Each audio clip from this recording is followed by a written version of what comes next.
അപരാഹ്നത്തിന്റെ അനന്ത പഥങ്ങളിൽ ആകാശ നീലിമയിൽ അവൻ നടന്നകന്നു.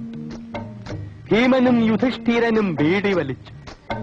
സീതയുടെ മാറുപിളർന്ന് രക്തം കുടിച്ചു ദുര്യോധനൻ.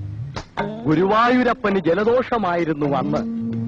അമ്പലത്തിന്റെ അകാൽ വിളക്കുകൾ തെളിയുന്ന സന്ധ്യയിൽ അവൾ അവനോട് ചോദിച്ചു, ഇനിയും നീ ഇതുവഴി വരില്ലേ ആനകളെയും തെളിച്ചുകൊണ്ട്? എങ്ങനുണ്ട്? നിന്റെ തലയ്ക്ക് വല്ല അസുഖമുണ്ടോ? ഇല്ല.